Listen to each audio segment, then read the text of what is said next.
kamu jangan berhadapan dengan pendemo. Kamu berdampingan dengan pendemo. Deketin mereka, lihat mereka cara berdemo seperti apa, kawal mereka berdemo. Kalau mereka misalnya disusupi oleh orang-orang seperti apa, ya itu yang kamu atasi gitu. Kalau demonstrasi kan hak mereka, sudah hak mereka untuk menyampaikan.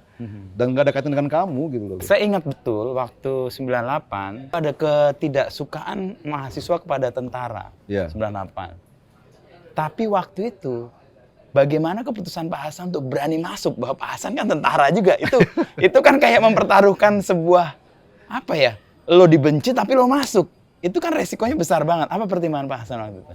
Iya. Dan yang penting saya ketemu Pak Hasan hari ini adalah saya dikasih foto yang saya sebenarnya putusin kayak ini foto. Nah, ini yang membuat saya harus ketemu Pak Hasan ini.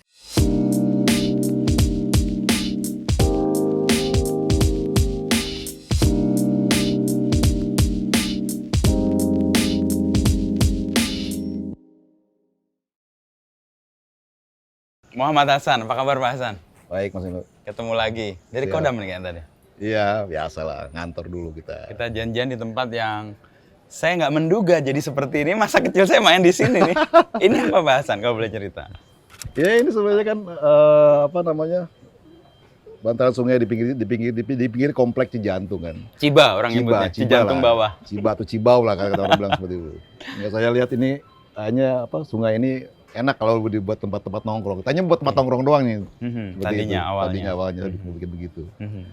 Tapi tempat nongkrong ini kan kemudian adalah representasi dari keprihatinan Pak Hasan soal Ciliwung. Kita kan ini lihat sini Sungai Ciliwung. Iya betul, Ciliwung. Jadi memang saya suka sungai dari dulu, dari kecil. Ini juga ada sahabat saya waktu almarhum Putu Dani rumah di sebelah sana.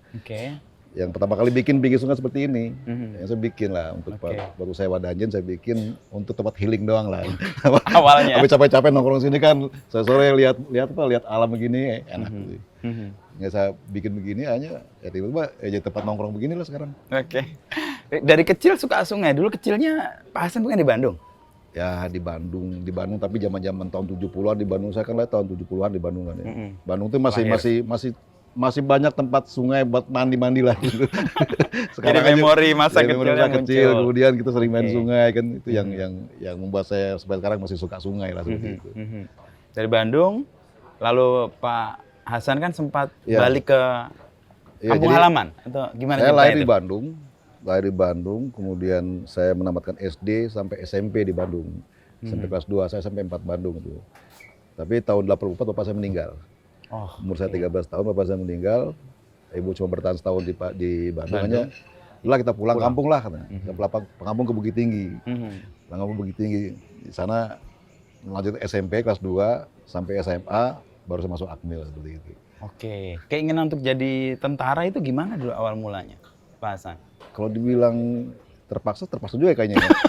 Terpaksa tentara ya. Terpaksa. Tetapi karena memang mungkin karena ibu saya single parent waktu itu kan. Anaknya 4, kemudian kakak saya. Pak Hasan, sorry, anak berapa? Anak ketiga. Anak ketiga. Anak 4. Jadi anak 4, semuanya masih tanggung jawab ibu yang masih belum tua lah, 40-an umurnya kan itu.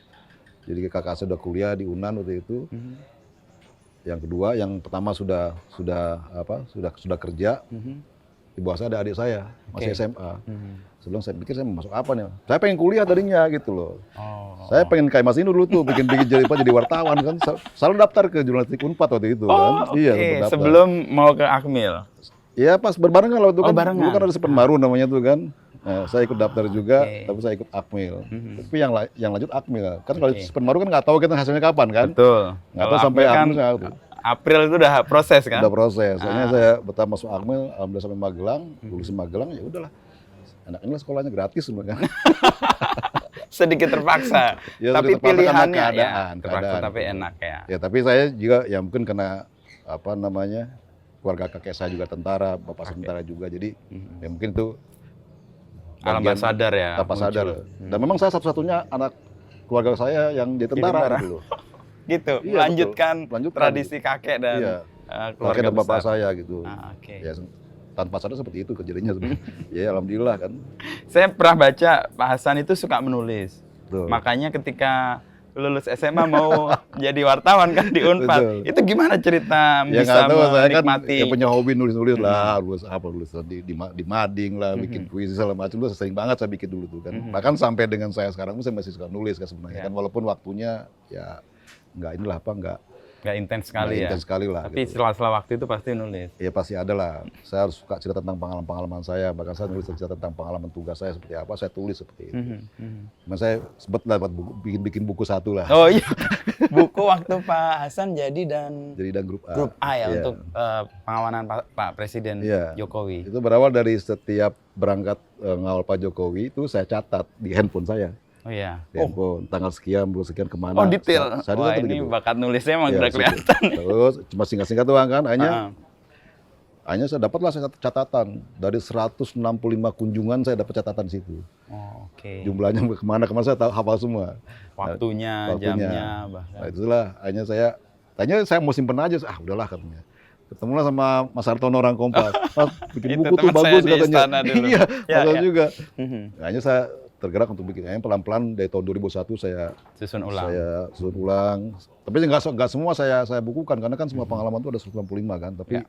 cerita yang menarik apa aja kan. Dipilih lah ya. Pilih. Ya udah hanya lumayan lah. Dapat 300 halaman kan lumayan kan. Gede itu bukunya tebel. Wah, saya dapat itu bukunya. Kemarin sama kalau itu kan Iya, 300 iya. halaman. Kan. Ya itulah.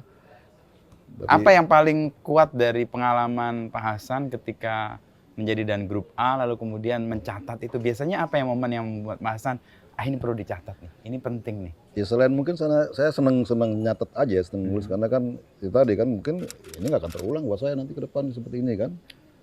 Dan apa yang saya dapat pada saat pengawalan atau pekerjaan saya itu sebenarnya kan nggak akan terulang. Mungkin sesuatu akan lupa. Lupa. Oke. Kan ada pepatah Yunani kan, Iya. yang diceritakan itu akan hilang, tapi yang ditulis akan abadi kan. seperti Wah, itu. itu betul itu. Ya. Ya itu seperti itulah. Dan hampir semua ada beberapa penugasan yang saya catat juga. Waktu saya jadi Wadang Grup 2, saya nulis tentang pengalaman saya bekerja bagaimana. Tapi sebagian besar tidak saya publikasikan, Mbak. Ada beberapa yang mungkin bersifat apa? Ya buat internal saya aja. Internal, ya. Pengalaman tugas di Papua juga saya tulis, Oke. beberapa seperti itu. Cuman nunggu waktu aja mungkin kalau mau ditulis ulang lagi seperti itu gitu kan. Kayaknya penting untuk journaling. Itu kan kayak journaling kan ya, mencatat Betul. kejadian harian. Tapi bagi saya, Mas, bagi saya yang penting saya selalu melakukan sama adik-adik saya. Saya bilang kalian ini kan, jadi komandan batalion di tentara, di Kopassus khususnya. Kau berangkat tugas ke suatu daerah operasi membawa sekian ratus orang, itu pengalaman paling hebat dalam hidup kamu sebenarnya.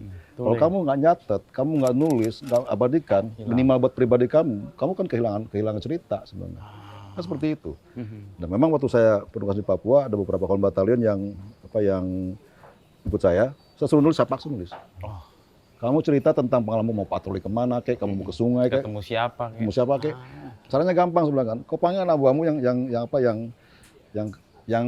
kamu suruh perintah kemana, suruh nulis Ceritain. aja. Oh, Sembarangan nulis lah, atau kamu rekam lah. Oke. Nanti kamu kumpulin semua, jadi cerita, jadi buku. Dan alhamdulillah ada 3 buku yang mereka bikin, tapi itu khusus buat musim Kopassus saya bikin. Karena itu cerita-cerita, pengalaman cerita itu yang mungkin suatu saat akan berguna gitu. ya. Karena contohnya udah banyak di Kopassus khususnya kan. Ya. Kita nggak tahu cerita tentang Suparlan seperti apa. Persis. Yang Hilang begitu kalanya aja. Rembonya Ya, Kopassus. Indonesia lah Tapi ya. cerita-ceritanya nggak tahu kita. Cerita tentang Woyla juga kan yang bikin orang lain. Iya, betul. Tidak orang dalam itu yang lebih paham daripada itu gitu. Nah dari situ saya, ini penting nih sebenarnya. Setiap momen itu padahal kan kalau ketemu orang sipil pasti akan Ada catatannya ya. hebat nih ceritanya seperti itu. Peristiwa heroik mungkin kontak senjata ataupun nyebrang sungai, ada yang nyelamatin saudara anggotanya seperti apa, kan cerita heroik semuanya kan. Ya. Yang buat orang dulunya akan lebih tinggi. Tapi kita yang menjalani kan biasa aja lah. Ya. Padahal kalau orang mendengar, Betul, mendapatkan betul. detailnya, ada Ya. rasa bangga dan memiliki juga. Ya. Dan juga pada saat di Kopassus saya juga kumpulkan cerita tentang para senior. Saya bikin buku Kopassus yang kedua itu ya buku Kopassus yang kedua yang saya minta cerita-cerita dari para senior. Saya datangin sesepuh-sepuh, Pak Hendro, Pak Luhut, Pak. Saya dengar Bapak cerita pernah berantem sama sama PGS Paraku di Kalimantan. Sekalian konfirmasi. Ceritanya gimana sih Pak? Oh, Cerita oke. blur. Boleh nggak Pak saya bukukan? Boleh katanya. cerita Pak Luhut waktu Nanggala berapa yang belum pimpin, ada juga sih. Nah, kita jangan sampai kehilangan momen seperti itu, Mas. Maksudnya kita sendiri sebagai orang tentara yang punya banyak cerita, masa nggak diceritain gitu. Iya, iya. Walaupun pada saat itu ada hal yang mungkin perlu kita keep untuk kita sendiri gitu. Tapi setelah itu terjadi harusnya menjadi kisah. Harus dong.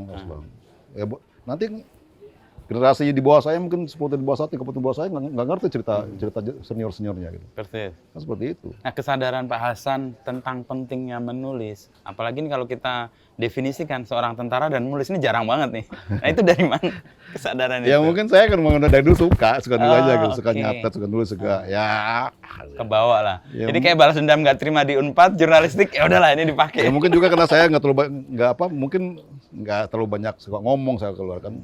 Saya lebih suka mencatat, lebih senang mencatat daripada banyak omong keluar lah seperti itu. Dan catatan itu menjadi bagian dari pengingat momen dan sekaligus memberikan cerita untuk generasi berikutnya. Ya. Itu yang terpenting sebenarnya buat saya. Dan yang penting saya ketemu Pak Hasan hari ini adalah saya dikasih foto yang saya sebenarnya foto sendiri. Ini foto, nah ini yang membuat saya harus ketemu Pak Hasan ini. Ini satu nih. Ini kalau pada tahu ini Pak Hasan waktu muda-mudanya nih. Ini lagi ada di depan Semanggi. Ini saya moto waktu itu. Siap. Saya nggak tahu bahwa ini Pak Hasan. Ini Pak Hasan sebelum berdialog dengan mahasiswa ini, waktu itu saya tahunya ini menghimbau mahasiswa untuk tidak melanjutkan aksi dan tidak membuat kerusuhan waktu itu. Artinya tidak membuat suasana menjadi parah. Nah, ini salah satu ini Guntur nih. Anggota kompinya Pak Hasan. Anggota kompi saya. Nah, konteksnya saya ingin cerita dulu. Jadi foto ini saya ambil ketika saya mahasiswa dan waktu itu saya ikut aksi mahasiswa setelah Trisakti 98. Betul. Jadi sehari setelah penembakan ada di Trisakti. Waktu itu menghadiri rapat besar. Ada Ibu Megawati, ada Bapak Amin Rais, ada Adnan Buyung Nasution. Saya ada di situ. Dan menjelang sore aksinya dibubarkan lah, pokoknya itu bubar lah, selesai. Dan hari besoknya terus ada penembakan dan hari berikutnya lagi itu mahasiswa berkumpul lagi dan waktu itu kami berkumpul di depan Atmajaya. Atmajaya depannya. Waktu rame sekali. Saya masih mahasiswa, saya nggak bawa kameranya. Kameranya masih saya simpen tuh, Pak. Mereknya Minolta. Nah, ceritanya gimana, Pak Hasan? Ini tercapture oleh saya. Dan ini jadi bagian yang membuat saya waktu itu, kenapa ini saya capture? Saya tuh sejak kuliah, saya tuh senang dengan jurnalistik. Dan saya punya kamera dari ayah saya, dan dari kamera itulah saya gunakan untuk mengambil momen-momen yang menurut saya penting. Dan waktu itu, tanpa saya tahu ini siapa, dan menurut saya ini orang yang cukup berani, atau aneh juga kalau menyebutnya. Gila, ini siapa nih di tengah-tengah mahasiswa, datang nggak pakai segala macam atribut, berani banget masuk. Nah, kemudian saya memberikan foto ini ke Pak Hasan tahun 2005. Waktu saya menjadi wartawan di Istana, waktu itu tugas di Wapres, ketemu Pak Hasan. Ini kayaknya gue kenal nih mukanya. Nah, saya bawa fotonya besok ke Pak Hasan. Bisa cerita Pak Hasan, gimana ceritanya? Ya aduh, ini masih ganteng saya ini. Sekarang juga lah. Ini saya umur 26-27 kan. Ini tahun 98. Lagi keren-kerennya lah. Lagi keren-kerennya lah. Jadi ini saya di Kopassus itu mendapatkan tugas dari saya punya unit di Kopassus di Serang saya dulu. Unit di Serang. Grup 1 Serang, batalon 11 lah. Komandan batalonnya Pak Doni Munardo waktu itu. Almarhum. Jadi saya tahun 97 kami dapat penugasan untuk pengamanan di Jakarta. Jakarta sejak Krismon lah. Kan sempat juga ada Krismon tuh ya. Yang waktu Ras Bang di itu kan itu ada Krismon. Kemudian tahun 98 Kopassus itu suruh keluar kandang. Suruh ngepost di beberapa tempat di Jakarta. Yang vital. Sebenarnya bukan vital. Kita hanya dikumpulkan jadi satu di kolam renang Senayan waktu itu.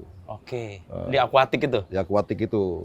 Untuk misalnya ada sebenarnya kalau yang pasukan Kodam Jaya sama Marin itu udah menempati masing-masing. Kita yang mobile gitu.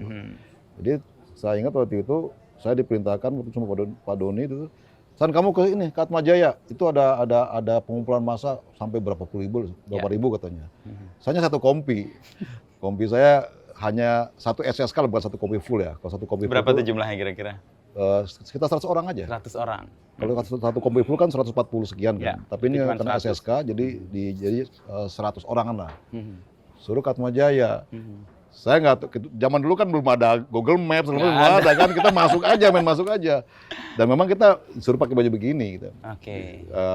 bukan tanpa identitas ya. Tulisan belakang ada tulisannya belakang. Cuman nggak terbaca ya. PHH. Penanggulangan huru hara seperti itu aja. Jadi kita masuk ke sana. Itu lucu Mas, pada saat kita masuk itu masa udah ngumpul banyak banget. Bener, saya ada di jalan itu juga. Terus setelah kita masuk itu, nggak tahu ada yang lempar, disangkanya mungkin polisi itu apa, karena kita nggak ada atribut kan, cuman truknya warna hijau kan, ada yang lempar kena anggota saya satu, siapa namanya saya lupa tuh. Tapi saya bilang, diam, jangan ada bereaksi. Hanya pada saat masuk ke lokasi, agak jauh lah dari depan kampus itu kalau saya tuh. Terus saya berhentikan, saya turun semua. Saya turun semua, udah turunnya rapi, baris sebelah kan. Sampai berdoa dulu.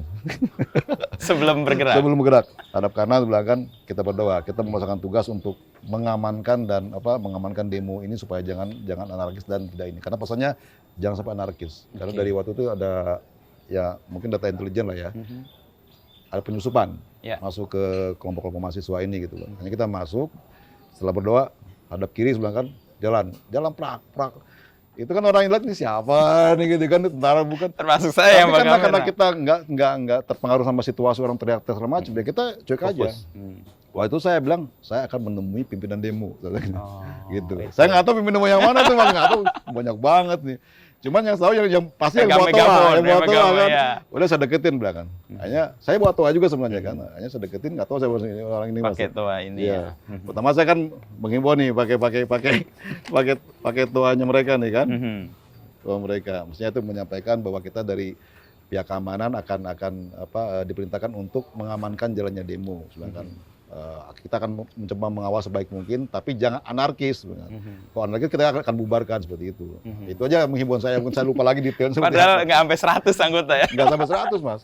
Dan itu pada saat masuk semua 100 orang ke kerumunan masa itu hilang Mas, ada kelihatan mana anggota saya ini. Iya. Karena langsung dikerumunin. Dikerumunin semua. Ya tapi saya hanya nggak tahu kebenaran dari mana Mas. Saya masuk aja, saya ngobrol aja. Ternyata mereka juga nggak mukulin saya kok. Hanya ini negosiasi, nggak tahu seperti apa ceritanya waktu itu. Dan yang ini nih, ini setelah saya. Guntur ya. Ini waktu itu Guntur ini masih pangkat prajurit 2. Tapi dia berani ngomong, saya salut juga. Paling berani. Sekarang udah Kapten Pemayor di Pas Pampres sekarang ini. Oh di Pas Pampres ya? Ini Kopassus juga, anggota saya yang ya orang Bima nih. Agak nekat dikit orangnya sih, tapi kalau ngomong bagus gitu. Iya, Guntur ya? Guntur. Jadi ya itu sekelumit cerita tentang foto ini Mas ya? Iya, foto yang... Ini. Dan hanya cerita di situ kan saya, saya ketemu Mas Yoto, hanya saya ketemu juga sama rektor itu tuh, siapa Pak Thomas Sugito ya? Iya, Pak Thomas ya, saya ketemu Pak Thomas, saya nyampaikan gini. Hanya kalau salah saya bikin barikade di depan Atma. Kan mereka ini nih, yang di bawah kolongnya Semanggi kan ya. Saya barikade di situ. Udah agak aman kan. Sampai anggota saya ada beberapa yang melakukan pengecekan ke belakang. Memang ada beberapa orang yang sudah bawa sajam, bawa gitu ya. Mungkin ini kita waspada aja. Kalau mereka bergerak kita akan ambil. Tapi kalau di depan kan mahasiswa semua. Bahkan saya kandingan sama mahasiswa itu kan, bikin barikade supaya jangan. Nggak tahu mereka waktu itu kan ada sedikit case dengan Polda Mas ya. Jadi ada isu kata menyerang Polda. Isu itulah yang membuat ada beberapa pasukan Brimob naik juga ke atas Semanggi itu. Untuk mengamankan. Mengamankan begitu. Ya, karena itu lokasinya dekat banget kan? Dekat banget dengan Polda. Komdak ya itu Polda, terus lurus itu udah Senayan tuh. Iya betul Senayan. Daerah strategis sekali sih memang waktu itu. Dan di sebelah itu ada pom bensin kalau nggak salah itu. Saya takut itu dibakar. Ya pom bensin sekarang udah nggak ada. Udah nggak ada. Ya, di dekat jembatan waktu itu. Iya pasti kalau jembatan ada pom bensin. Ya, itu pom bensin paling legendaris menurut saya. Betul. Karena itu pom bensin yang rounded kan, pas lingkar ya di situ. Di bawah Semanggi itu ya waktu itu. Hari ini udah nggak ada. Oh itu ceritanya. Nah waktu itu Pak Hasan sebagai Komandan Kompi Kalajengking itu? Saya Komandan Kompi 113, ya julukannya Kalajengking, Kompi Kalajengking gitu kan. Karena waktu Baton 11 itu wajib punya nama kompi-kompinya. Kompi 1 Kompi Macan, Kompi 2 Kompi Kancil, Kompi 3 Kompi Kalajengking. Nah saya Kompi 3, jadi saya Komandan Kompi Kalajengking waktu itu. Itu masih sampai sekarang namanya? Sampai sekarang masih dipakai. Di grup 1 Kopas masih dipakai Kompi Kalajengking. Wah, itu legendaris juga berarti ya, sebagai sebuah satuan ya. Ya, sebagai satuan. Karena mungkin itu punya zaman dulu kan Kopassus di organisasi sama Pak Prabowo gitu ya. Jadi Batalion Para Komando namanya di sekarang itu. Jadi masing-masing batalion punya nama.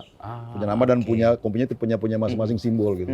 Untuk simbol kebanggaannya seperti itu. Saya ingat betul waktu 98 ada ketidaksukaan mahasiswa kepada tentara. 98. Tapi waktu itu bagaimana keputusan Pak Hasan untuk berani masuk? Bahwa Pak Hasan kan tentara juga. Itu kan kayak mempertaruhkan sebuah apa ya? Lo dibenci tapi lo masuk. Itu kan resikonya besar banget. Apa pertimbangan Pak Hasan waktu itu? Ya namanya tentara kan perintah, Mas. Pak Doni berarti. Pak Doni perintah. Pokoknya kamu amankan itu ya sudah. Nah itu saya nggak pernah kan. Ya siap laksanakan, nggak usah balikan langsung berangkat saya. Tapi saya berkeyakinan betul kalau kita baik, niat kita baik, saya yakin mahasiswa akan terima akan terima kita juga. Dan saya kan walaupun pertama kan kalau kita mau bereaksi saat anggota saya kena lempar, saya kan akan bereaksi dong. Tapi enggak. Tapi saya jangan bereaksi, diam semua tempatnya, turun. Mungkin itu juga ada kesan dari para orang di mulut. Oh ini tentara apa nih? Turun, baris rapi, berdoa. Biasanya kan kalau ada pasukan langsung gitu kan. Ya, baris rapi, terak masuk, pas berhenti depan mahasiswa. Baru. Ya, saya langsung cari negosiatornya seperti apa. Ya di situ saya deg-degan juga, Mas, sambil deg-degan Mas. Bohong ngomong kosong, walaupun Kopassus tapi deg-degan juga di tengah ribuan kan seperti itu kan. Tapi saya berkeyakinan kalau kita nyampaikan baik sama mereka, kita nyampaikan suatu hal yang baik, ya mereka akan ikut lah seperti itu. Nah, pendekatan ini kan kayak khas Pak Hasan ya. Itu belajar dari mana atau setidaknya dari mana kemampuan untuk secara halus melakukan lobby? Itu kan bagian dari lobby kan. Mana masuk cara mendekatinya tidak sangat demonstratif tapi pelan, doa dulu, hadap kanan, hadap kiri, jalan sebenarnya rapi. Itu tradisi di Kopassus seperti itu, Mas. Kita semua apa? Ya kita kan sebenarnya kan di Kopassus itu yang paling diajarkan adalah bagaimana mengomandoi diri sendiri kan. Sama kemampuan menghadapi tekanan. Nah itu dihajar sampai habis kita tuh kan. Sehingga situasi pun ya kita harus tenang, tetap kalem kan, berupaya untuk berpikir jernih seperti itu. Ya mungkin itu sebagian besar ya memang saya dapat dari pendidikan seperti itu. Mungkin di pengalaman tugas juga kan sudah dapat menghadapi orang seperti apa. Dan saya yakin sejahat apapun orang, kalau kita baik, kita balik, kita ngomong baik, itu pasti akan ikut gitu. Karena pengalaman kita di daerah operasi seperti itu juga. Kalau kita mantan OPM, mantan Vertel, kalau kita tarik balik, kita baikin, kemudian sebenarnya kita ikuti sedikit kebutuhannya dia apa atau keinginan seperti apa, kita ikutin, tapi tetap kita batasi seperti itu. Ada hal yang akan ketemu lah itu pasti. Artinya bisa dikatakan kalau kita bisa menyentuh hatinya, dia akan. Ya, ini seperti itulah. Itu strategi itu ya. Bagian dari upaya untuk bisa diterima atau setidaknya bisa mengomandoi tidak hanya diri sendiri tapi lingkungan. Ya, sebenarnya sama, Mas. Itu semuanya kan ilmunya Sun Tzu, Mas. Iya benar, Sun Tzu. Ilmu perang itu paling tradisional. Paling hebat itu kalau kita mengalahkan orang tanpa pertempuran. Kan itu sebenarnya kan yang paling intinya itu. Iya. Kalau perang kan ya kita bisa ada korban lah. Tapi kalau kita mampu untuk mengalahkan kemauan bertempur orang itu yang paling penting sebenarnya kan. Sama juga kalau mereka ada niat menyerang kita, tapi kita bisa menggugurkan keinginan dia itu kan, ya pasti ya kita lah. Itu kemenangan kita menurut saya sih. Gitu. Dalam situasi tertentu, Mas, seperti demo apa yang kita berhadapan dengan orang-orang yang mungkin sebenarnya tidak perlu kita hadapi gitu. Tapi bisa di handle. Itu yang terjadi di 98 itu sebenarnya. Ya 98, dan kemarin juga waktu saya di Kodam Jaya juga saya terapkan seperti itu juga. Apa Pak Kodam Jaya yang kemarin pilkada? Saat atau pemilu? Pilek kan banyak demo-demo kan. Ada orang demo segala macam. Saya bilang sama anggota saya, kamu jangan berhadapan dengan pendemo. Kamu berdampingan dengan pendemo. Deketin mereka, lihat mereka cara berdemo seperti apa, kawal mereka berdemo. Kalau mereka misalnya disusupi oleh orang-orang seperti apa, ya itu yang kamu atasi gitu. Kalau demo saja kan hak mereka, sudah hak mereka untuk menyampaikan. Dan nggak ada kaitan dengan kamu gitu loh sebenarnya. Gitu. Kamu sebenarnya dia turunkan ketua MK, emang ngaruh sama kamu kan nggak juga sebenarnya gitu. Kan logika seperti itu, Mas. Kamu cukup mengamankan dia supaya jangan anarkis, supaya jangan macam-macam, ya seperti itu aja. Pendekatan seperti itu yang mungkin yang saya ini kan. Jangan berhadapan, kamu berdampingan. Dampingi mereka menyatakan pendapat mereka. Ketika ada satu hal yang mungkin berlebihan atau apa, kamu ingatkan. Kalau ada orang menyusupi, ya itu yang kamu atasi. Ini filosofi Sun Tzu yang paling tinggi lah itu yang perang. Kemampuan perang tertinggi seperti itu maksudnya. Yang saya adopsi seperti itu dari nah, itu kan strategi sekali sebenarnya. Artinya sangat. Pemimpinnya harus paham betul kondisi, tahu situasi, dan bagaimana cara masuknya. Itu kan bagian dari yang dipelajari sebelum mengambil keputusan itu kan. Betul. Kalau nggak paham betul kan malah konyol kadang-kadang. Betul. Ya kan yang terpenting kan pendekatan kita sama mereka seperti apa.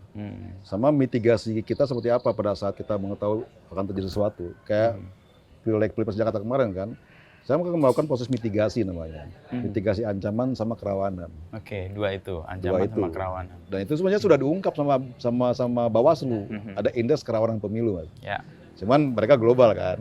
Oh ini gini. Tapi saya breakdown lagi. Detail lagi. Seperti apa sih? Misalnya kan kalau di kelurahan A misalnya kan. Itu banyak pendukung Capres A misalnya kan. Kalau mereka kalah seperti apa? Oh, itu bagian dari mitigasi. Itu bagian dari mitigasi saya itu. Sehingga pendekatan sampai Babinsa, Babin Kamtipmas, tempel mereka. Udah ajak seperti itu aja. Ketahui seperti apa sehingga kita bisa antisipasi. Dan langkah apa sih yang akan dilakukan kalau ada terjadi di situ gitu. Nah, seperti itu yang saya adop selama ini di Jakarta. Ya alhamdulillah kan Pileg Pilpres aman Mas Jakarta. Iya, betul. Itu yang saya sangat puas dan sangat ini enak nih kalau kita begini terus dengan Jakarta ini. Dan kemudian karena kemampuan Pak Hasan untuk masuk dan mendekat ke masyarakatnya, itu kemudian kan memudahkan juga upaya untuk menjadi bagian dari pengamanan kah, jadi bagian dari membuat situasinya lebih baik gitu. Betul. Dan sebenarnya kan kalau kayak Babinsa, Babin Kamtipmas kan sudah tiap hari saya ketemu sama mereka. Babinsa saya itu apalagi kan sudah mengetahui ini premannya siapa sih katanya, tukang palaknya siapa sih, udah tahu semua ke situ. Semua sumber ancamannya sudah diketahui, tapi kan pergerakannya mereka nggak tahu kan. Keinginannya seperti apa, itu yang perlu kita ketahui sampai dengan mendetail lah supaya kita tahu langkah-langkah. Nah, pendekatan Pak Hasan model ini pendekatan yang umum atau enggak? Sebenarnya umum Mas, dan itu sebenarnya pelajaran penting buat kita gitu. Cuman aplikasinya seperti apa gitu. Dan memang saya masuk Jakarta juga waktu itu memang ada pesan langsung dari Panglima TNI sama Presiden, pendekatan yang paling penting, pendekatan ke grassroots yang paling penting seperti apa. Dan itu berbagai cara Mas, berbagai cara kita lakukan itu. Apa ngajak ngopi ngajak ngobrol ajak. Oke, ini punya tempat nongkrong kayak gini bagian dan paling efektif kan seperti itu Mas. Kita nongkrong begini kan paling efektif kalau ngobrol tuh. Bisa kebuka semua kan seperti ini yang jujur, tulus kan. Apalagi dia udah kedekatan kan. Mungkin Babinsa cuma modal kopi 10.000 kan, ngobrol sama mereka keluar semua isinya. Dapat masukan semua seperti itu. Tapi kalau itu jadi hal yang umum, tapi dalam aplikasinya kan kadang-kadang nggak semua bisa. Nah menggerakkan itu gimana kalau Pak Hasan? Iya, saya kan punya komandan bawahan Mas. Itu aja yang saya doktrin untuk lakukan seperti ini juga. Di samping juga ada beberapa hal yang mungkin sebagai pendukung lah. Saya kan di Kodam Jaya kan punya aplikasi untuk mengecek para Babinsa seperti apa. Jadi saya punya satu aplikasi yang bisa saya tahu Babinsa saya lagi di mana sih. Saya lihat di handphone, si ini, kamu ngapain? Saya tahu saat itu Mas. Itu teknologi kita tambahkan seperti itu. Gunakan ya. Tetapi eksekutor lapangan tetap mereka yang ketemu langsung sama masyarakat. Intinya adalah tadi mendekati, membuat suasana lebih baik kalau dalam pertemuan dengan masyarakat. Upgrade-nya 98 Mas sebetulnya. Tapi iyalah, kan 98 kan pengalaman pertama saya menghadapi demo Mas seperti itu. Yang saya ketahui kan seperti itu. Walaupun di lapangan kan banyak juga yang teman-teman ya. Tapi saya pikir ya udahlah, memang proses demokrasi kan lama-lama semakin baik lah ke depannya kan. Demo itu bukan hal yang lagi, tungguin aja mereka sampai capek demo. Seperti itu kan. Toh mereka kan ada berhentinya juga kan. Nah, kita jangan sampai terpancing, jangan sampai didampingi lah, jangan berhadapan-hadapan. Tadi yang metode saya berdampingan bukan berhadapan. Berhadapan gini gitu kan. Kayak musuh kan. Gini kan. Wah, kalau pendemo ketemu Pak Hasan seneng berarti nggak bakal dihadap-hadapi. Kalau di Pangdam kan jarang ketemu, coba muter-muter aja lah sama Kapolda kan. Cuman ya Kapolres dan Dim yang mungkin lebih intens ke lapangan. Tapi saya sering kok masuk ke beberapa titik pendemo kan sama Kapolda waktu itu. Ya alhamdulillah kita sinergi lah gitu. Nah, dari 98 itu kan Pak Hasan kemudian ada penugasan lain atau bagaimana tahapannya? Sekarang kan jadi bintang 3 nih, belum nempel aja nih sekarang. Sebentar lagi. Ya 98 kan, kayak Kopassus itu kan mengajarkan banyak hal sama saya. Dan situ saya berawal, saya berkarir lah kan. 98 masih latihan 1, kemudian saya berkarir sampai dengan pangkat kapten sekolah saya. Waktu itu kan saya setelah sekolah, setelah apa itu saya kan ditarik ke Pas Pampres. Pak Dunjo yang tarik waktu itu kan, masih zamannya Bu Mega peralihan lah ke PSB. 2003, 2004 lah. 2004 saya di Istana Wapres ketemu Mas ini itu. Kemudian setelah 2006 saya sekolah sekuat. Setelah saya sekuat di Bandung ya? Di Bandung, saya sekuat. Terus saya pindah ke Aceh Mas. Oh, penugasan. Saya sempat di Aceh hampir 5 tahun lah di Aceh saya itu. Dari jabatan staf di Kodam sampai komandan batalion, komandan Kodim. Jadi saya punya pengalaman di Papua, di Aceh, di Timur Timur ada semua lah. Wah, ini ya seluruh Indonesia. Aceh itu itu ya sekarang udah damai lah ya. Udah ya pas 2007 saya masuk itu kan pasca damai. Peralihan ya. Pasca damai. Masih ada lah riak-riak lah, masih sempat lah kita bukan kotak tembak ya, tapi saya mengumpulkan pengalaman berupa pucuk senjata dapat lah untuk dikembalikan gitu. 2007, 2008 sampai dengan 2012 saya di Aceh itu. 2012. 2013 awal saya pindah lagi balik Kopassus lagi. Di Cijantung sini. Cijantung. Jadi wakil asisten personalia Aspes. Tapi cuma 20 hari. Paling singkat kayaknya paling singkat tuh jabatan saya paling singkat tuh 20 hari. Kopassus 20 hari. Okay, lalu saya pindah ke Solo. Oh. Jadi Wadan Grup 2 Kopassus. Kandang Menjangan. Oke. Waktu itu karena Pak Maruli dan grupnya, wakilnya belum ada, saya disuruh ke sana. Oke. Di situ saya setahun lebih lah, setahun setengah mungkin di situ. Saya pindah ke Pas Pampres lagi. Pas masa peralihan antara Pak Jokowi dengan Pak SBY dengan Pak Jokowi 2014. Saya pindah 2014. Ya udah, itu berkarir jadi jabatan saya bukan Dangur waktu itu. Asisten perencanaan, asisten Pas Pampres. Dan Pas Pampresnya masih Pak Doni. Pak Doni masih. Pak Doni juga yang narik saya ke situ. Kayaknya sama Pak Doni dari awal nih. Ya nggak tahu lah, kan saya mungkin kasihan sama saya nih. Kamu ada jabatan deh, ikut saya aja katanya. Karena waktu itu di Kopassus itu kan saya kan setelah berkelana di luar Kopassus, saya masuk lagi ke Kopassus kan. Teman saya udah settle lama di situ. Jadi pada saat Wadah Group itu teman saya udah naik kolonel semua nih. Jabat asisten, jabat apa gitu. Saya belum nih. Kan lu kan terakhir masuk katanya. Jadi tetap level katanya kan. Nah mungkin Pak Doni udah ikut saya aja ke Pas Pampres aja kan. Jadi langsung jadi asisten Pas Pampres tahun 2014 gitu. 2014 kemudian peralihan Pak Jokowi jadi presiden. Saya jadi dalam grup A. Gantikan Pak Maruli. Pak Maruli, ya. Pak Maruli bekas dan grup saya juga. Hanya itulah. Dari dan grup A 2 tahun tuh Mas di grup A. Masa bisa bikin buku tuh karena 2 tahun panjang tuh. Panjang. Sekian ratus kunjungan kerja. Sekian ya. 165 kunjungan kerja dalam negeri tuh Mas. Dan itu sudah 4 penjuru mata angin. Dan yang paling saya ingat itu Pak Hasan waktu ke Wamena ya. Ya. Itu gimana ceritanya? Itu kan daerah yang kalau dalam konteks operasi itu kan daerah merah ya, atau bahkan berbahaya. Itu ada di buku Mas. Itu momen tergila mengawal Jokowi namanya itu. Itu apa naik motor trail dari Wamena ke Habima. Ya saya kan hafal Papua kan, bukan hafal lah, mengetahui sedikit banyak tentang Papua ya. Itu memang Wamena ke Habima itu daerah pengadangan. Daerah pengadangan. Daerah pengadangan. Nah, apa pertimbangannya dulu Pak Presiden mau make trail ke situ? Kan baru dibukanya jalan Trans Papua. Ya, mau mencoba jalan. Dari Wamena menuju sampai ke harusnya sampai Jayapura kan, tapi sampai tembus belum sampai ke Jayapura begitu kan. Cuman jalan yang sudah jadi badan jalan sudah panjang mah, ada beberapa belas kilo. Apa juga pengen ngecek. Semuanya itu udah berapa kali mau ke sana terus nggak jadi kan. Tiba-tiba gong ke sana, waduh kita beginilah. Itu naik trail tuh berapa kilo lah dari Wamena, kita naik mobil dulu sampai ke titik start, lalu jalan aspal, terus jalan baru dibuka diperkeras sampai ke Danau Habima.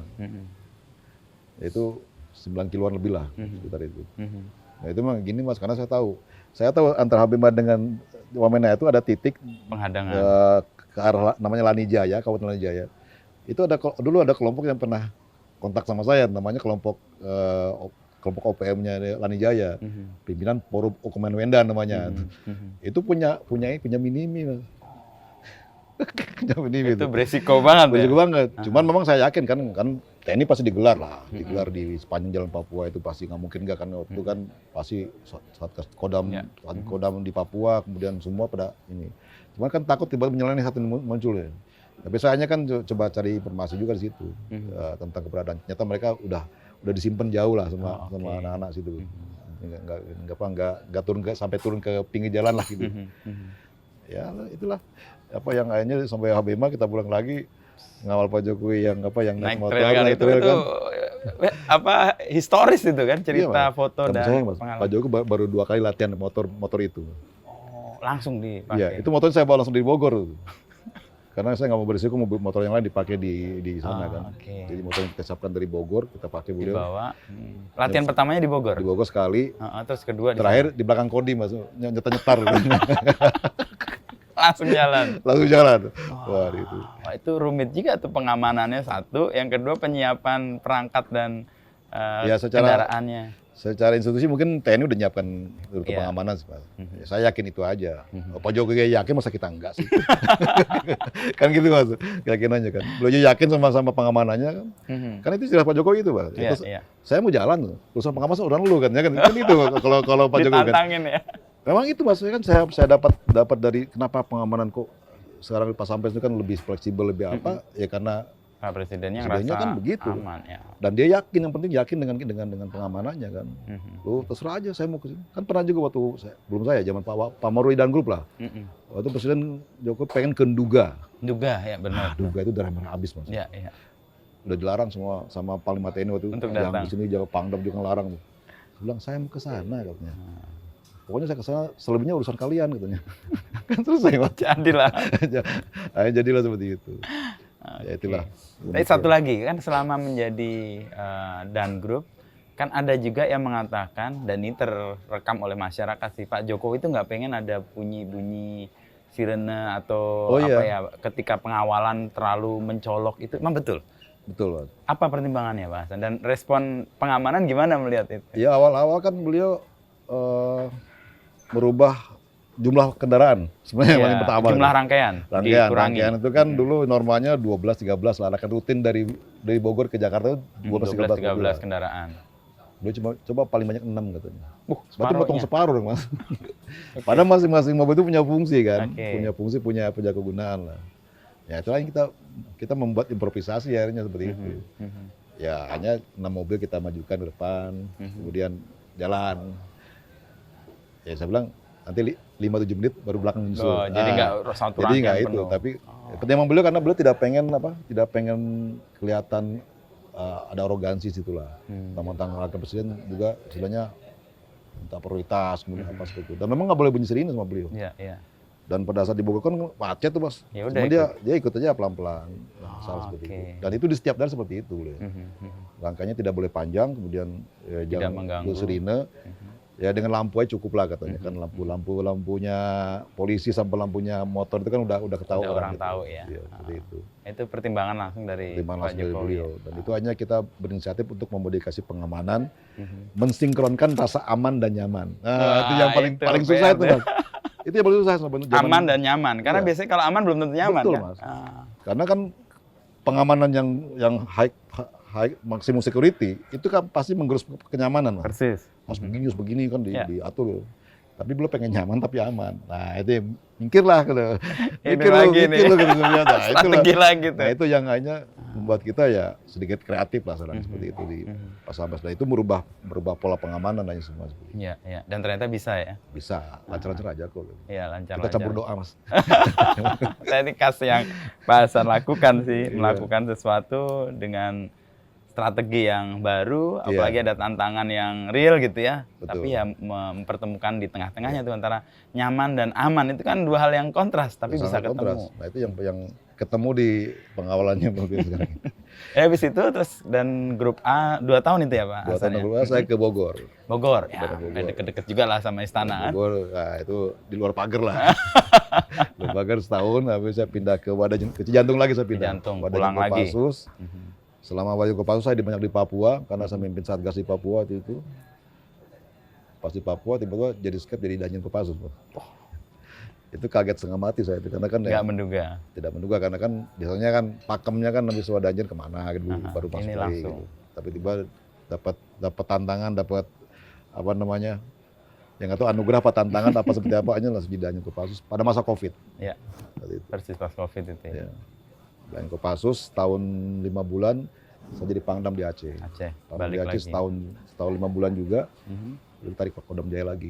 Kodam Jaya. Ke Kodam Jaya pas mau pileg pilpres Mas. Mumet kepala itu.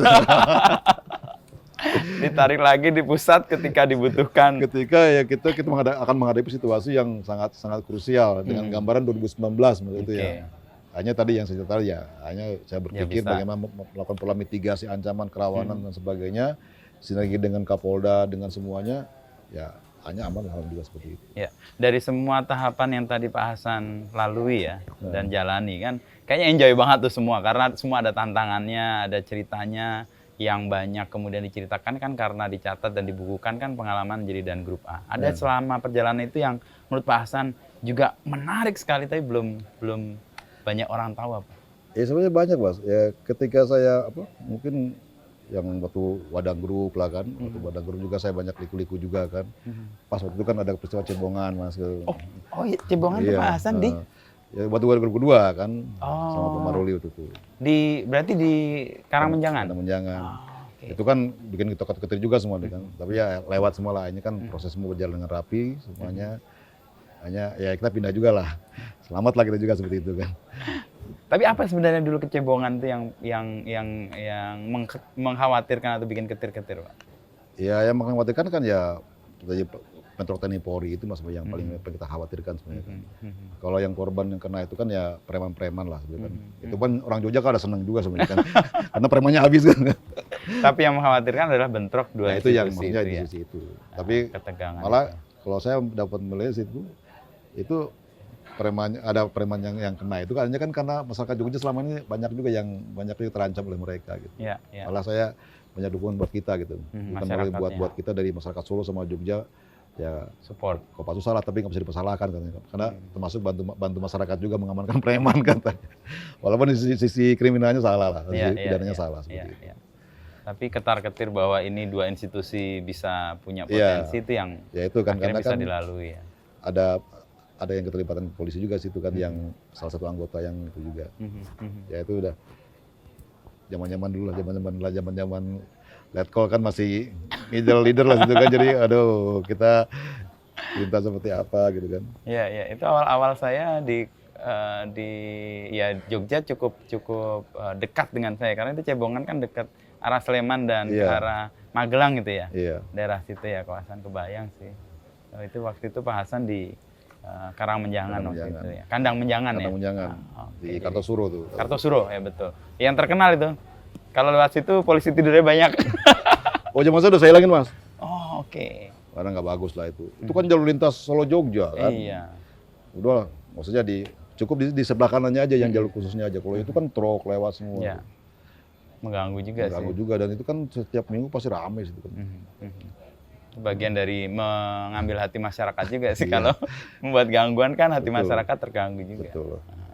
Mudah-mudahan ada perbaikan lagi Pak. Soalnya terakhir saya lewat masih cukup saya berharap ya. Jalan tolnya jadi Mas yang sehingga truknya nggak masuk ke depan depan kesatrian itu. Kan yang ganggu kan kalau macetnya situ. Truknya. Sampai pertigaan Kartosuro itu kan pasti kan pas belokan ke kiri. Iya. Tolnya udah jadi sih sampai Klaten. Sampai Klaten doang. Cuman belum diresmikan ya, belum tembus sampai Sleman sih. Itu bagian dari yang memecah keramaian jalan situ sih. Bener tuh. Kan yang paling enak kan kalau Solo Jogja tuh macetnya sampai di tengah-tengah jalan bisa 2 jam lebih tuh. Persis. Kalau ada tol ya lewat lah. Nah, kita di sini ini kan tadi Pak Hasan punya ketertarikan yang serius dengan sungai dan waktu mengurus sungai itu kan bikin komunitas ya yang rimba itu dan bagaimana kemudian ada kepedulian soal itu. Ini Pak Hasan tuh saya ngelihat tentara yang agak apa ya? Kalau nggak untuk mengatakan aneh tapi unik ya. Satu, menulis, mencatat dan membukukan, itu satu. Itu banyak tentara nggak melakukan itu dan sebenarnya itu penting buat tentara. Yang kedua, peduli dengan lingkungan dan itu nggak cuma omon-omon itu, tapi diwujudkan. Nih sungai dan sebagainya dirawat, ada komunitas juga rimba itu. Bagaimana kesadaran itu muncul dan nggak hanya cuma sadar tapi juga menggerakkan. Ya kalau di saya Mas, saya orang Minang Mas ya. Orang Minang itu punya pepatah Mas, alam terkembang jadi guru. Betul. Alam ini guru kita yang mengajarkan berbagai hal tentang kearifan, kemuliaan semua lah. Semua budaya berada dari alam semuanya gitu. Itu basic dasarnya Mas. Alam terkembang jadi guru. Iya itu semboyan nenek moyang saya seperti itu. Filosofi dasarnya. Ya terus jadi tentara kan tentara pun dekat dengan alam bahkan. Kita kalau hutan di Papua ini nggak ada tempat berlindung kita kan pasti kita juga akan kena gitu. Nah, aplikasinya waktu saya danrem waktu itu di Bogor ada program Citarum Harum. Programnya Pak Doni kan. Oh, Doni lagi nih Pak Doni. Pak Doni Pangdam, saya danrem nih kan. Pangdam di Siliwangi ya. Siliwangi. Nah, Pak Doni itu kan Citarum Harum nih. Sektor beliau dari mulai Cisanti sampai ke bawah sampai itu kan ada beberapa sektor yang dibuat sama beliau itu. Kebetulan kalau misalnya nggak dapat kecil di Cianjur aja ya Citarum, karena kita nggak terlewati Sungai Citarum kan. Iya, betul. Nah yang lewati Sungai Citarum ini Bogor ini lah, Ciliwung Cisadane. Ciliwung Cisadane kan, itu Pak Doni sibuk dengan itu, saya nggak ada kerjaan, hanya saya inisiatif hari mana Hanya saya ketemulah namanya Talaga Saat di Desa Tugu Utara, Kabupaten Bogor itu. Itu yang titik nol Ciliwung itu? Pertama saya nggak tahu titik nol. Oh, Ternyata saya buka referensi, terus masuk ke sana, ketemu masyarakat. Pak, dulu katanya, ini dinyatakan sampai titik nol Ciliwung. Sama siapa? Bilang, sama Pak Jokowi waktu gubernur dengan Pak Rahmat Yassin, Bupati. Saya buka googling kan, ternyata benar ada penanaman pohon dilakukan oleh Pak Jokowi dan Pak Rahmat Yassin waktu gubernur sama Bupati Kabupaten Bogor di situ. Ada, sebenarnya ada catatannya tuh. Menanam pohon eukaliptus, pohon kayu putih situ, sama menyatakan ini titik nol Ciliwung nih.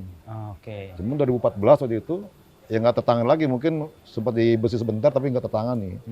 Saya masuk ke sana, kondisi danaunya itu sudah tertutup gulma sama pohon hampir 80%.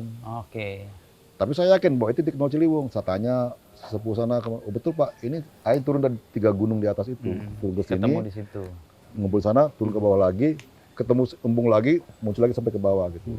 Isinya upstreamnya paling atas di situ gitu loh. Sehingga saya waktu itu berinisiatif dan saya ngumpulin relawan. Sak Bogor Cianjur saya kumpulin relawan 1.500. 1.500 relawan. Relawan saya kumpulkan di sana. Ini relawan untuk lingkungan? Semua relawan punya, semua relawan. mau ormas, mau relawan pelajar, saya kumpulkan semua, tentara juga saya datengin. Kumpul di lapangan di Cisarua itu untuk melakukan proses pembersihan danau itu secara manual. Pakai tangan, nggak ada alat berat pokoknya. Saya minta ke Pak Doni itu, minta ke logistik, saya minta makanan tentara itu, Mas, yang kalengan itu. Oh iya, T1, T2 itu. Saya paham, ada jantung. 2000 biji. Kaleng. Buat apa katanya? Saya mau ngumpulin relawan buat bersihin danau. Buat makan. Saya kumpul pagi, sarapan pagi, makan siang saya kasih itu. Jadi terbukalah itu danau-danau itu. Yang 80% tadi udah tertutup gulma. Bukan terbuka sih, sudah kelihatan pinggirnya. Hanya saya tuh konsep berikutnya saya berkoordinasi dengan Balai Besar Ciliwung Cisadane. Balai Besar Ciliwung yang di bawah PUPR itu untuk Pak, ini ada danau yang sebenarnya milik Bapak. Karena pelangnya PUPR itu dulunya. Cuman pinggirnya perkebunan sama perhutani kan di tengah-tengah itu.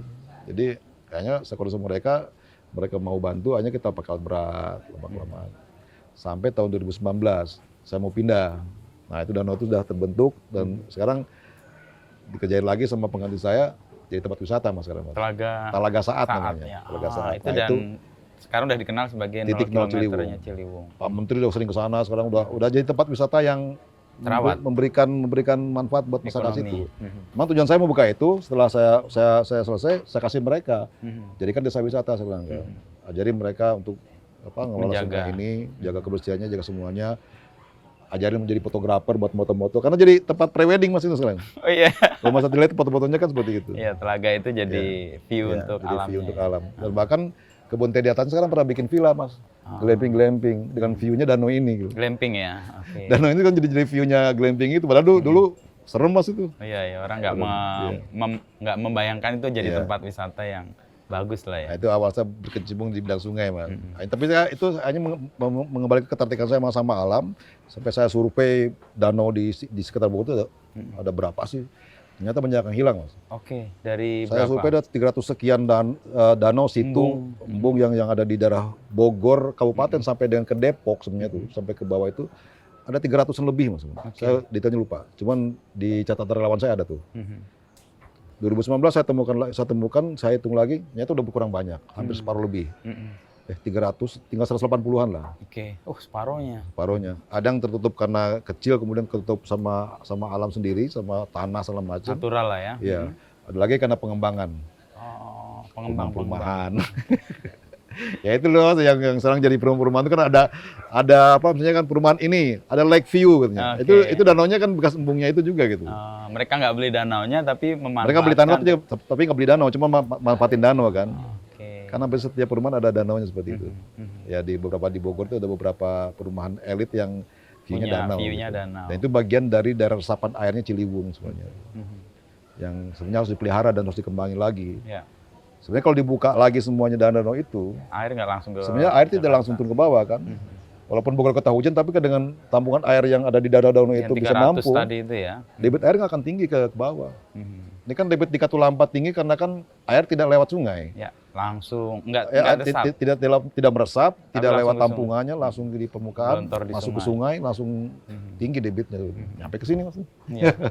Tapi mendapati banyaknya embung, danau dan tempat parkir air itu hilang, apa yang kemudian Pak Hasan lakukan? Ya, ini saya bentuk relawan itu Mas. Jadi setelah saya danau itu diresmikan, itu kan danau saya buka danau itu, saya bentuk relawan Indonesia Pembela Alam Urimba itu, yang sekarang masih ada eksis lah. Ya, di Bogor masih eksis mereka. Masih, tapi mereka rutinnya naik ke Gede Pangrango sih. Iya, biasanya sama pecinta ini, alam sekalian. sama kalau ada orang survei. Dan di Danau Talagasa itu kan sebenarnya kan ada beberapa keunggulan Mas. Satu, di atasnya ada daerah konservasi elang Jawa. Nah itu setiap saya kesana pasti muncul Mas. Elangnya? Elangnya muncul. Dan itu di atasnya tuh ada elang Jawa. Ya. Sama ada burung migrasi dari Jepang ke Australia lewat situ Mas. Situ. Gede Pangrango berhentinya? Di atas danau itu Mas. Oh di atas, oh. Lewat situ Bro. Saya taunya dari orang masyarakat situ Pak. Tiap tahun ada turis Jepang ke sini. Motoin burung katanya di situ. Migrasi? Migrasi rupanya. Saya nggak tahu bulan-bulan apa, bulan Oktober atau November katanya sedang lewat situ. Sama ada beberapa satwa yang di atas ya kayak macan kumbang, macan akar itu yang masih ada di situ. Masih ada ya. Ya. Dan dipercaya bahwa itu memang daerah apa namanya ya? Ya daerah cukup wingit lah. Karena di sebelah danau itu ada gunung, ini ada situs Cikundul. Yang dulu cikal bakalnya kota Cianjur sama Bogor. Sampai saya belajar sejarahnya lah. Sejarah Bogor, sejarah Cianjur ini, apa. Ini minat menulisnya, minat alamnya ini dipelajari terus kemudian menemukan sejarah ya. Ya sampai saya kan kenapa sih kok Korem Bogor lambangnya bedak putih gitu kan. Kalau Siliwangi macan seperti itu kan. Rupanya itu kan masing-masing simbol dari rajanya gitu. Kalau Bogor itu bedak putih itu kan Surya Kencana, kentalnya Surya Kencana kan, Prabu Surya Kencana gitu. Itu belajar sejarah juga tuh berarti. Iya. Kan di Pangrango ada kan Mas? Alun-alun Surya Kencana kan? Iya. Di Pangrango gitu. Kalau Siliwangi macan seperti itu. Oh iya, belajar alam, dan ini tempat ini untuk memantau sebenarnya aliran dari sana salah satunya ya. Dan memang dulu kan sumber kehidupan Pajajaran itu kan dari dua sungai. Itu. Ciliwung, Cisadane. Ciliwung bermuara ke Jakarta, ke Batavia, Cisadane bermuara ke Banten. Itu dua sungai yang dulu peradabannya Pajajaran sebenarnya. Iya. Gitu. Dan memang peradaban selalu ada di sekitar sungai. Iya. Ya menarik Mas sebenarnya kan. Makanya kan relawan saya kan paling minggu depan mereka sini mereka bersihin lagi. Termasuk kayaknya setelah ngurus upstream saya ngurus downstream lah sebenarnya di jantung. Jadi lengkap lah. Pak Hasan emang tinggal di sini atau gimana? Dulu kan sama udahnya kan tinggal di sini. Ya, sini, kan. Karena itu ya dekat di sini. Dan saya ada satu ngambil rumah di sini, di rumah PBB sini, rumah depan itu rumah saya tuh. Tapi view-nya saya bikin begini supaya orang ini. Saya pengen lebih orang menghargai sungai sebenarnya. Sebenarnya kalau Jakarta ini semua rumahnya ngadep ke sungai Mas, mungkin sampah akan berkurang. Karena orang nggak mau buang di depan. Iya, jadi kan sungai itu berada depan rumah kita. Yang ngadep ke jalan doang tuh. Kalau jadi pantai kan kita buang kotoran belakang. Iya. Itu ini sih mengubah paradigma harusnya, juga ya. Mas. Jadi ya kan di tempat sungai kan adalah teras ke sungai gitu Mas. Jadi kita tidak buang sampah langsung lempar ke sungai. Dan juga kalau kita lihat teras kita kotor kan kita ada perasaan nggak nyaman juga kan. Menghadap ke sungai itu salah satu cara untuk memelihara sungai juga ya. Jadi kan kita ngadep sungai kan enak angin ya semacam kan ada perasaan kita dekat dengan alam. Dekat alam. Sayang juga ya. Kalau kita pantatin, kita belakangin kan musuhan berarti kita sama dia. Iya, itu satu paradigma yang berbeda. Iya, kalau saya ngajarin orang supaya menghadap ke sungai kan. Untuk kehidupan Jakarta ini. Kalau semua ngadep ke sungai, ataupun sedikit ada yang berananya ke sungai, ngadep ke sungai, nongkrong ke sungai lah gitu kan. Ya. Pasti kita akan malas buang-buang apapun dan ke akan sungai. merawat juga. Iya. Nah, itu yang terjadi kan. Dulu kan di sini kayak daerah pembuangan orang sampah juga. Ini sampah semua tuh. Ini saya hampir 8-9 truk satu keluarin. Ngambilin tanah sebelum saya kasih jalan ke sampai ke sana. Oh, supaya orang punya kesempatan melihat sungai dan dulu merawat. rumah ini dulu matanya sungai Mas. Saya bilang mau saya bongkar apa kamu ngadep sungai saya gitu aja. Akhirnya mereka mau ke sungai. Supaya tidak buang sampah mereka dan kotorannya. Ada ke sungai, nggak ada lagi sampah di belakang mereka. Itu mengubah sama sekali sih. Mengubah paradigma juga sama tradisi orang-orang seperti itu. Nah, perjalanan tadi kan panjang kan Pak Hasan ya, dari mulai lulus 93 ya, dari Akmil, lalu sekarang udah 2024 ya, ini udah 31 tahun. 31 tahun. Dan ada tanggung jawab baru nih. Kemarin udah ditandatangani dan kita belum, udah belum pelantikan.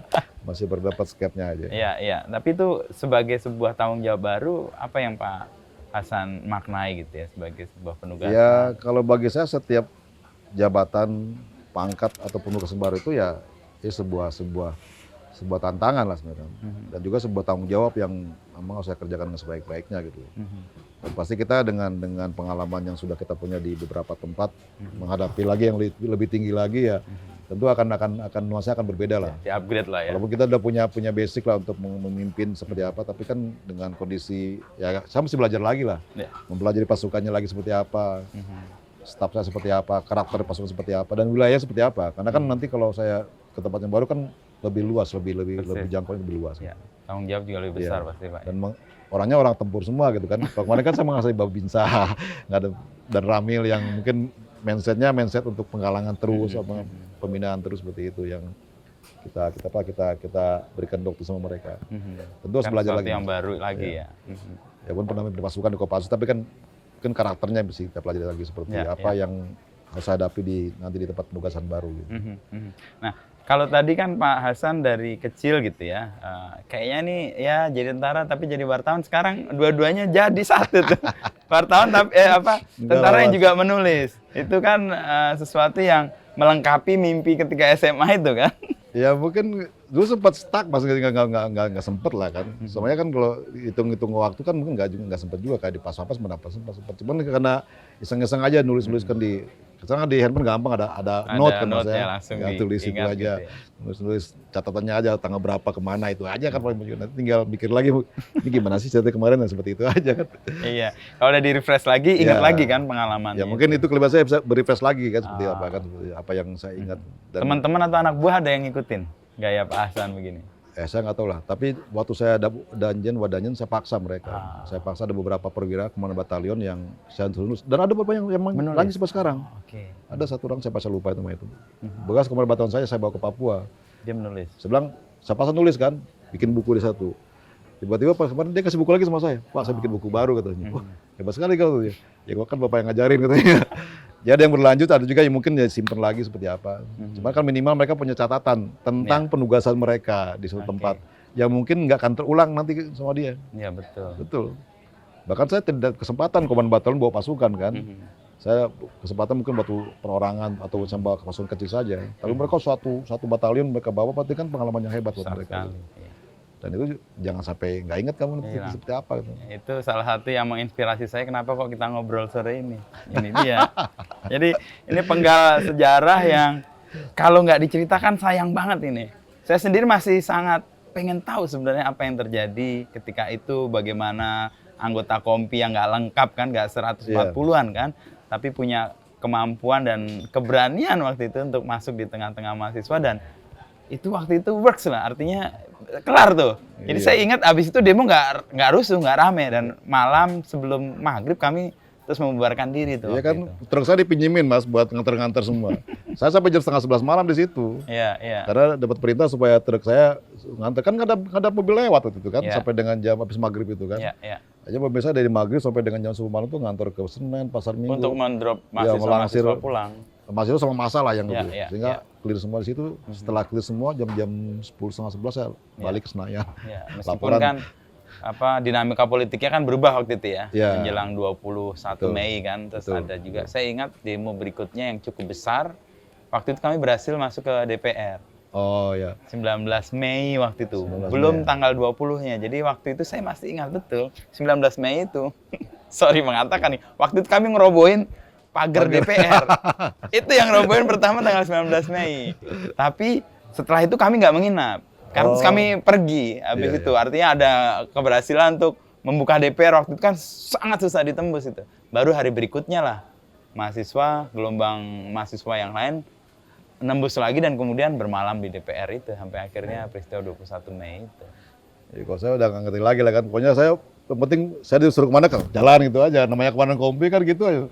Jadi saya nggak ngerti situasi saya tuh nggak tahu. Konteksnya ya. Konteksnya saya ya gitu TV kan jalan juga mas, internet nggak bisa. Belum ini ya. Iya akses waktu itu. Kita hanya tahunya ya kita berangkat tugas, anak saya cek lengkap semua, udah istirahat tidur, besok nunggu apa lagi begini. Gitu aja bang. Melaksana tugas lah waktu itu dalam konteks melakukan komandan kompi lah Pak ya. Iya. Ya, posisi politiknya kita nggak ngerti seperti apa kan, itu bukan urusan kita lah kan. Penting kita mengamankan dengan porsi kita aja. Nah ini karena catatan gambarnya udah ada, nanti kita nunggu catatan tertulisnya nih. Kita ngobrol berikutnya untuk lihat ini siapa ini tentara yang demikian berani masuk di tengah-tengah mahasiswa dan nggak pakai senjata. Ini sama sekali nggak pakai senjata ya Pak Hasan? Senjata ada, mungkin tapi disimpan di kendaraan. Kan? Artinya nggak ketahui, artinya ketika itu buat kami ya, itu simpatik sih waktu itu. Merasa hanya ada beberapa yang mau senjata tapi ditaruh belakang Mas, di selempang belakang. Tidak dalam posisi tidak dalam posisi kayak mau pertempuran gitu. Pertempuran ya, karena ini tadi semangatnya adalah mendampingi ya. Iya kan, misalnya kan kita mau mendampingi mereka kan. Saya mengamankan mereka supaya tidak anarkis dengan bernegosiasi dan melakukan komunikasi sama mereka. Ya mudah-mudahan semangat tentara yang mau mendengar, mau berdampingan ini terus terpelihara sih, supaya kita juga bisa sama-sama menjadikan bangsa ini atau negara ini lebih. Iya kan sama-sama punya tujuan Mas, negara ini kan. Kita punya tujuan mengamankan supaya negara ini aman, ya masih punya tujuan lain yang yang mungkin untuk mereka baik, tapi mungkin belum sinkron dengan semua kebijakan, ya itu tinggal nunggu titik temunya aja di mana gitu. Masing-masing punya peran lah. Itu juga yang Pak Hasan pahami soal peran media dan pers itu juga ya, Pak Hasan. Betul. Artinya media ya punya tanggung jawab untuk melakukan kontrol, untuk melakukan pendekatan yang secara jurnalistik gitu ya, fakta, sehingga orang juga mendapatkan informasi yang lebih utuh sih. Betul.